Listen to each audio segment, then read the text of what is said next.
प्यारे बच्चों, अ, हमारा जो टॉपिक है वो है परिमेय संख्याओं के बारे में। तो पहले मैं यहाँ क्या करता हूँ कि परिमेय संख्या लिखता हूँ।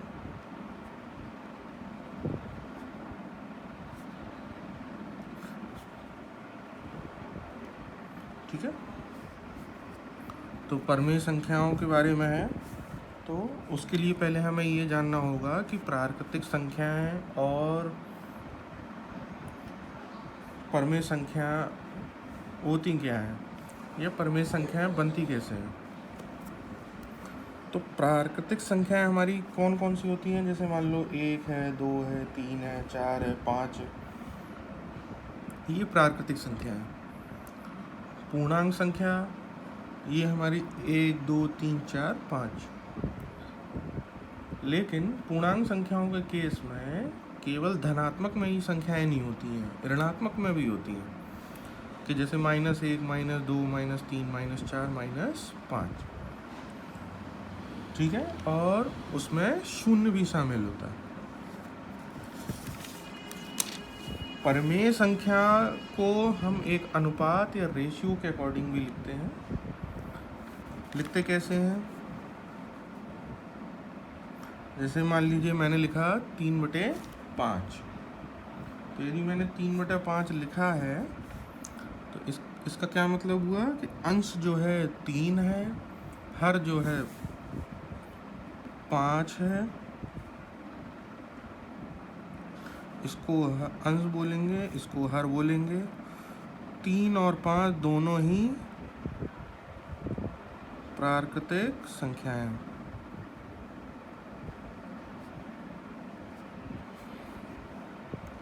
ठीक है, तो इसको और इंग्लिश में क्या बोलते हैं, न्यूमरेटर और डिनोमिनेटर। यदि मैं इसमें 5 में यदि 5 का 3 में यदि भाग दे दूं, ठीक है, तो ये संख्या हमारी दशमलव में आ जाएगी। ठीक है, उसका रूप बदल जाएगा। ठीक है, तो इसी तरीके से जैसे मान लीजिए मैं लिखता हूँ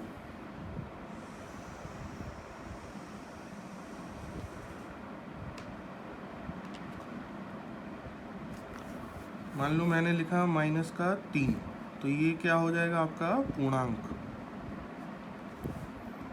मैंने लिखा +6, तो ये क्या हो जाएगा आपका पूर्णांक। सेम 0 के केस में भी क्या हो जाएगा, पूर्णांक। ठीक है, यदि यही मैं 12/5 लिखूं तो ये क्या हो जाएगा, ये पूर्णांक नहीं है। ठीक है, लेकिन ये भिन्न संख्या है और इसको हम परिमेय भी बोल सकते हैं। ठीक है, अब इसमें क्या है, 1/-3, तो ये पूर्णांक भी नहीं है और परिमेय भी नहीं है।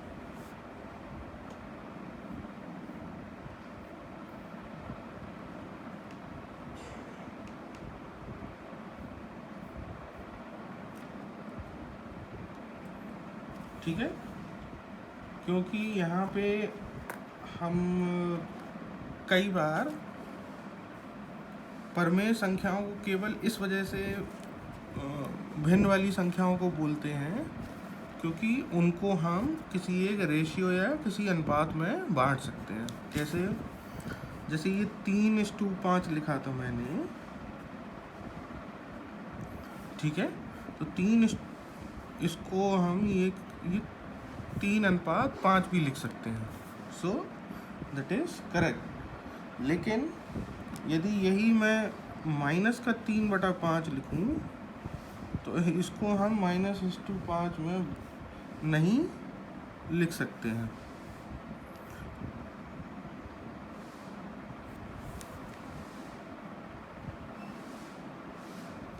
ठीक है,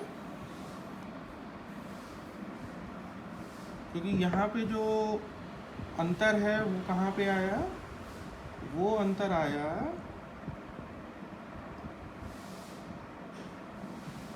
प्राकृतिक संख्याओं को लेकर। पूर्णांक हैं लेकिन प्राकृतिक संख्या नहीं है। ठीक है,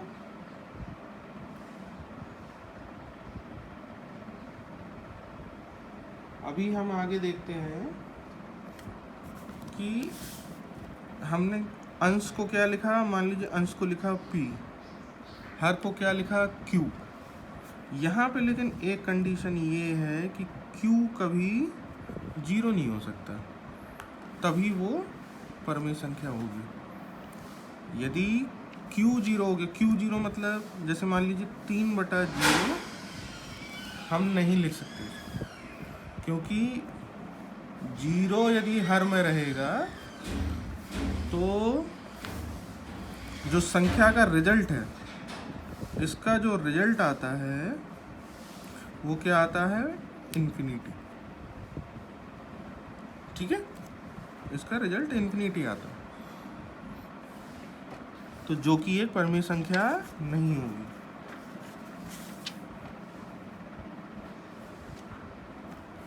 हाँ, लेकिन मैं यदि इसको 0/1 लिखूं, ठीक है, तो ये क्या है, आपकी परमेय संख्या है। क्यों इसका, क्योंकि जो रिजल्ट है वो 0 आने वाला है, और इसको हम 0/1 में व्यक्त भी कर सकते हैं। ठीक है,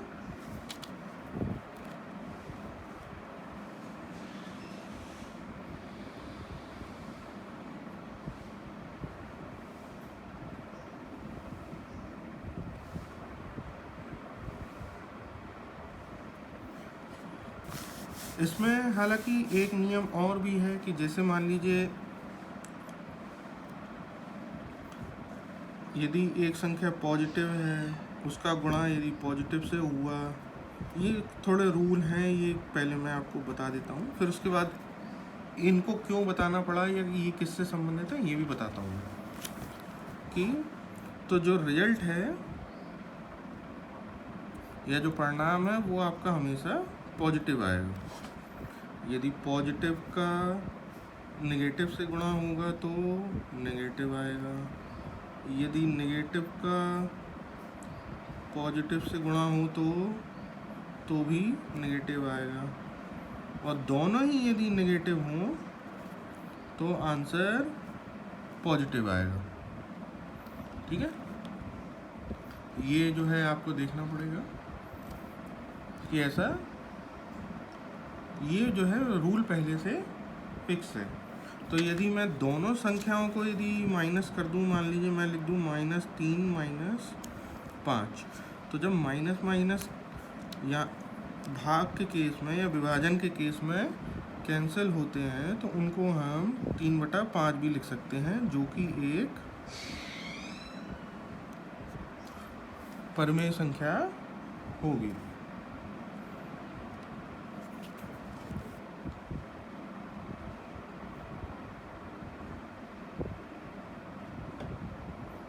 ठीक है, तो ये तो रहा परमेय संख्याओं के बारे में कि हम किस तरह से लिख सकते हैं, कौन कौन सी हो सकती हैं, कौन सी नहीं हो सकती हैं। परमेय संख्याओं में भी क्या कंडीशन होनी चाहिए। इसके अलावा 0 भी परमेय संख्या हो सकती है। तो ये जो परमेय संख्या है ये भिन्न के रूप में होती है। फिर इसके अलावा और हमने क्या देखा कि यदि दोनों अंश और हर दोनों ही ऋणात्मक हैं तो भी जो रिजल्टेंट है वो एक तरीके से हमारा धनात्मक भी होता है, और प्लस आपका प्राकृतिक संख्याओं से यदि बना हुआ है तो फिर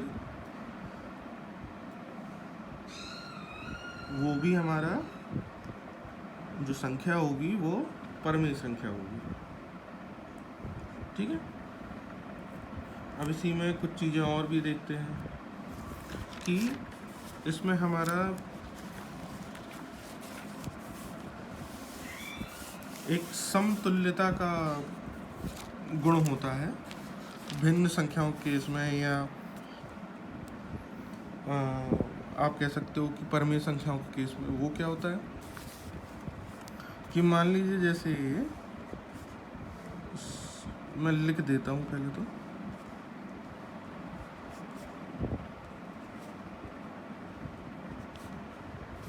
जैसे मान लीजिए संख्या है हमारी 1/2, इसको हम कैसे लिख सकते हैं, 2/4।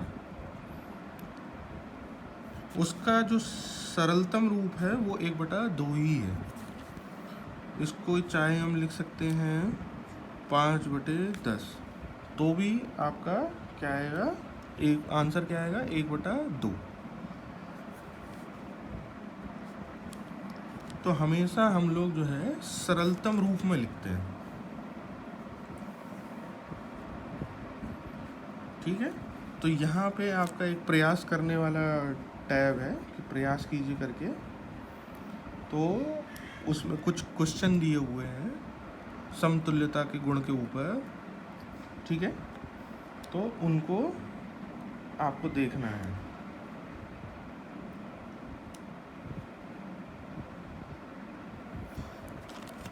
उसका स्क्रीनशॉट मैं आपको भेज दूंगा ताकि आप लोग जो है उसको अपने एंड पे अपने जो है कॉपी में हल करिए, और जो भी कहीं पे भी दिक्कत आती है तो आप वो पूछ सकते हो।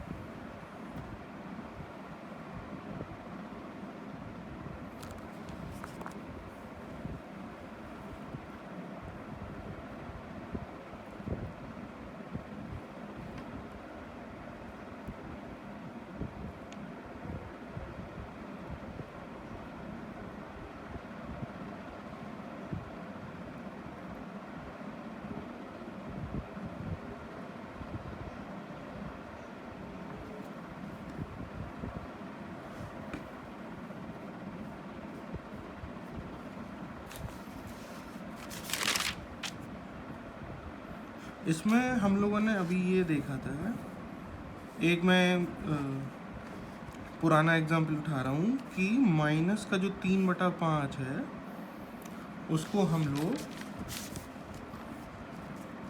ये रेशियो में व्यक्त नहीं कर सकते हैं, लेकिन वो भी जो है एक परमेय संख्या होगी। ठीक है, ऐसा नहीं है कि यदि ऋणात्मक में है तो ऋणात्मक वाली जो है परमेय संख्या नहीं होगी।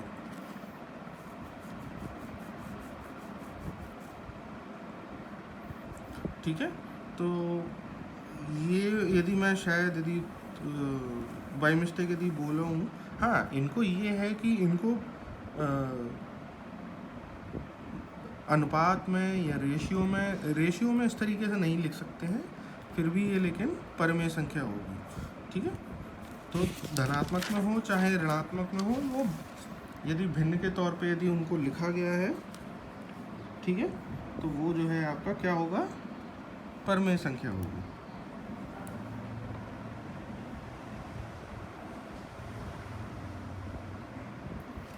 अच्छा,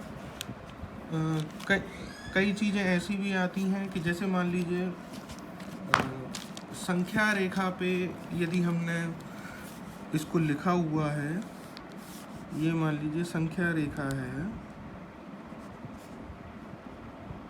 संख्या रेखा क्या क्या कहलाता है, मतलब 0, 1, 2, 3 और ये अनंत तक, फिर यहाँ पे -1, -2, -3 और ये अनंत तक। ठीक है, संख्या रेखा ये कहलाता है। धनात्मक में यहाँ बढ़ते हुए, ऋणात्मक में यहाँ और कम होते हुए। ऋणात्मक में संख्या कम की ओर होती है, बढ़ती नहीं है। ठीक है, और ये आपका 0 है ही, तो ये आपका संख्या रेखा होगा। अब जैसे हमें परमेय संख्या लिखना है, मान लीजिए हमने क्या लिखा, 1/2, तो 1/2 को हमने एग्जाम्पल लिया, तो इसको हम कैसे भी लिख सकते हैं, 0.5 भी लिख सकते हैं। ठीक है, चूँकि हम परमेय संख्या है और आपका अनुपात वाली संख्याओं के बारे में पढ़ रहे हैं, या एक तरीके से कह सकते हैं कि ये भिन्न संख्या भी है, तो ये जो है संख्या रेखा पे कहाँ पे होगी कि 0.5 है, तो ये 1/2 यहाँ पे आएगा। ठीक है, अब मैं यदि यहाँ पे क्या लिख सकता हूँ, 3/2। 3/2 का वैल्यू कितना होता है, 3/2 का वैल्यू होता है 1.5। ठीक है,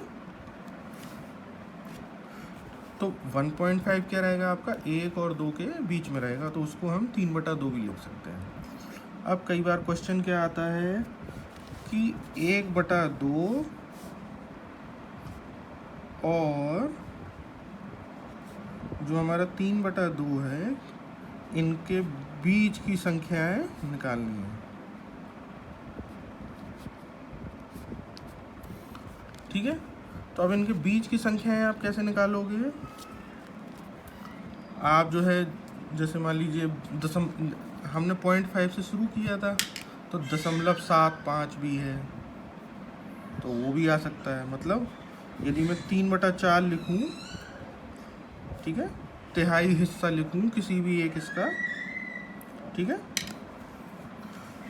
तो वो ये आपका क्या आएगा, ये आपका यदि आप भाग दोगे तो कितना आएगा, 0.75 आएगा। तो आप 3/4 को जो है इसके बीच की संख्या लिख सकते हो। तो ये एक हो गई। तो कई बार जो है ये भी पूछा जाता है कि आपका किन्हीं दो संख्याओं के बीच की, किन्हीं दो परमेय संख्याओं के बीच की 2 संख्याएं लिखो, 4 संख्याएं लिखो, 5 संख्याएं लिखो। तो ये आपको या तो दशमलव में बदल के यदि आप लिख सकते हो तो लिखिएगा, यदि आप संख्या रेखा पे दिखा के लिख सकते हो तो लिखिएगा। ठीक है,